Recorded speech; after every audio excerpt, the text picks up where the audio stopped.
Hai guys, kali ini saya akan merangkum film horor Indonesia berjudul After School Horror tahun 2014. Tanpa basa-basi lagi, monggo disimak ceritanya.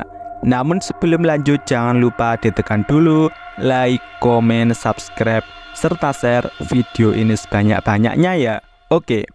Scene diawali seorang siswi malam-malam sendirian di sekolah. Ia bertemu bocil yang menuntunnya ke ruang guru.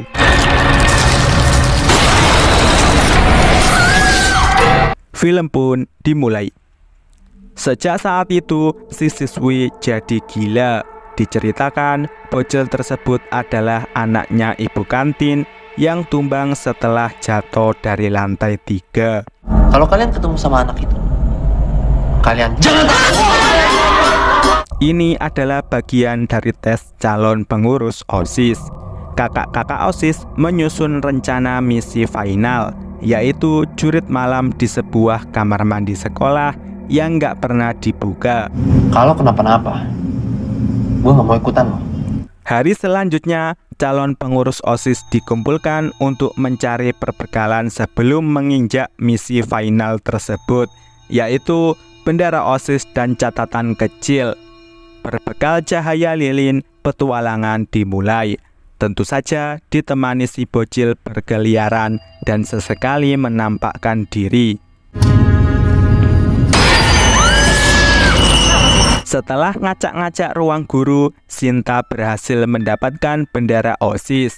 Di sisi lain, kakak-kakak OSIS turut andil dalam memberikan rasa takut berlebih. Ketakutan mereka dibayar lunas setelah Tita berhasil menemukan petunjuk kemenangan. Tantangan final diumumkan. Sintalah yang terpilih melakukan jurit malam. Ia dibekali lilin besar dengan CCTV yang diintai kakak-kakak. Masuk ke kamar mandi, Sinta harus jalan mundur. Pintu dibukanya dengan linggis. Di dalamnya tampak kumuh dan berantakan. Tiba-tiba, melihat kepanikan Sinta, kakak-kakak mendatangi TKP. Sinta kerasukan, kemudian tak sadarkan diri. Atas kejadian ini, mau nggak mau jurit malam disudahi. Waktunya pulang. Reno modus dengan ngajakin Sinta pulang bareng, satu mobil sama kakak-kakak yang lain. Sampai rumah, Vina didatangi sosok. Sampai kamar pun, beberapa gangguan masih diterimanya. Saking takutnya, Vina keluar sampai-sampai satpam sukarela ngecek. Tentu saja nggak ada apa-apa. Sinta nggak mau turun tepat di depan rumah. Ia milih jalan sendiri. Baru masuk, Sinta dikagetkan kakaknya bernama Arum. Kayaknya kamu capek banget. Mau mandi aja dulu, tapi makan malam udah aku siapin ya di dapur ya. Baru dipersilahkan ke atas, ternyata Sinta sudah tidur. Padahal ada suara gemercik di kamar mandi. Ini adalah Sinta yang asli. Bukannya kamu lagi tidur? Nggak mungkin lah. Ya kalau lagi pengen bersih-bersih. Kembali ke Vina yang kali ini tidur didampingi sosok. Reno sampai rumah juga melihat sosok. Ia diikuti sampai kamarnya.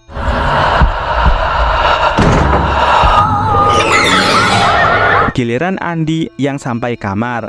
Ia mendapat pesan singkat dari Asih. Sinta dan Tita teleponan. Mereka cerita-cerita keanehan yang terjadi malam ini. Tiba-tiba, Udah lah, nggak usah dibahas. Suara apaan tuh? pagi hari, Andi kembali didatangi sosok. Begitupun dengan Arum. Ia sharing ke Sinta, namun responnya nggak begitu baik. Padahal Sinta yang asli masih di belakang. Jadi yang ngobrol sama aku siapa? Itu mungkin perasaan kakak aja kali. Di sisi lain, penjaga sekolah bernama Pak Radit mengetahui pintu kamar mandi terbuka. Kebetulan sekali ada Andi dan kawan-kawan di sini, sehingga merekalah yang dituduh. Kalau pintu toilet itu terbuka, akan membawa bencana. Vina membenarkan perkataan Pak Radit karena ia mengalami hal aneh. Begitupun dengan Reno dan Andi. Gimana kaki kamu? Sini. Sekali lagi, Reno mengajak Sinta pulang bareng. Disinilah Tita merusak suasana sehingga Reno harus mengurungkan niatnya. Hal yang sama terjadi pada Vina yang harus pulang sendiri karena Andi sambatan mau ke dokter. Ia naik bus umum dan memilih kursi paling belakang. Vina tertidur, tiba-tiba semua penumpang di depannya menyerbu. Arum mendengar nyanyian disertai sosok di lantai bawah. Ia ngecek ke kamar mandi, nggak ada siapa-siapa. Sampai di kamar, ada sosok bocil di belakangnya. Sampai rumah, Rino langsung tidur. Namun ia kembali berhalu diserang sosok. Kembali ke Vina yang ketiduran di bus sehingga ia ditinggal sendirian. Kabar buruknya bus terkunci. Disinilah ia melihat sosok nyetir. Beruntung pintu terbuka. Perlahan Sinta meraih pintu itu, namun menurut dokter, Andi baik-baik saja. Lagi-lagi ia melihat sosok sehingga langsung kabur. Pulang-pulang ia mendapat kabar jika Vina ketakutan. Mau pulang. Paginya, Vina dan kawan-kawan saling berbagi kejadian aneh yang dialami masing-masing malam kemarin. Gue kekunci di dalam bus. Dalam bus itu ada setannya, was. Andi pun sadar jika semua ini terjadi setelah jurit malam.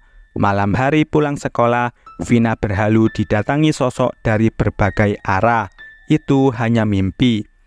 Andi yang apel ke rumah Vina malah kembali dihantui sosok.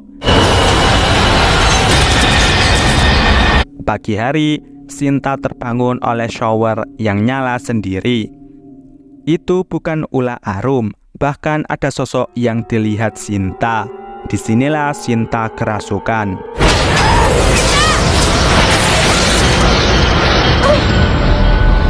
Rino melihat teman-temannya datang bersama sosok, padahal cuman berdua. Mereka mereview CCTV ketika Sinta beraksi. Disinilah ketahuan jika ada bocil yang menggeret kaki Andi. Perasaan waktu itu nggak ada anak kecil deh. Iya, emang ada anak kecil. Terus ini siapa, No? Solusi yang diambil adalah mereka segera kembali ke sekolah mencari Pak Radit. Ketahuanlah ada satu cowok misterius yang ngikutin mereka. Ia cerita jika dulu ada siswi bernama Asih yang tergila-gila dengan guru bernama Norman. Ia sering memberikan bingkisan kecil sebagai rasa ungkapan hati, namun cintanya tertolak karena Norman sudah bertunangan. Saking sedihnya, ia mengirim surat kemudian masuk ke toilet sekolah guna melakukan aksi penumbangan diri. Buntut dari kejadian ini, banyak kejadian aneh sehingga kamar mandi tersebut ditutup permanen. Semua baik-baik saja sampai akhirnya dibuka oleh Reno dan kawan-kawan. Solusinya adalah menutup kamar mandi tersebut dan mengembalikan arwah Asih. Kuncinya ada pada orang yang pertama kali kesurupan. Sinta dong. Sinta yang sedang sharing-sharing dengan Arum pun langsung dikabarin. Kebetulan di sini ada Tita sehingga ia turut diajak pergi ke sekolah menemui Rino dan kawan-kawan. To the point, Rino menceritakan semuanya. Di toilet itu ada arwah penasaran. Saat seduat-duat, malam hari mereka ke kamar mandi, malah mendapat serangan hebat yang membuat Sinta tertarik masuk ke dalam. Sinta lari naik tangga menuju rooftop sekolah untuk berbuat nekat. Disinilah si cowok misterius datang mengungkapkan jika dia peduli dengan Arum, sehingga ia mau keluar dari tubuh Sinta. Asih, tolong keluar dari tubuh gadis itu.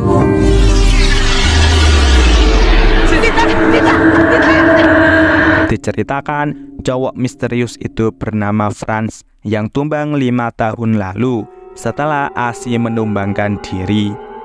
Semua selesai, mereka pulang, namun Andi masih digandoli si bocil. Film pun berakhir. Oke, film ini mendapat 4,7 dari IMDb. Untuk rating versi saya kali ini sepakat dengan IMDb. Menurut saya sih, ini film horor yang benar-benar menjual jump scare. Padahal dari cerita biasa-biasa saja sih. It's okay, no problem. Sampai di sini rangkum film After School Horror tahun 2014 dan see you next video.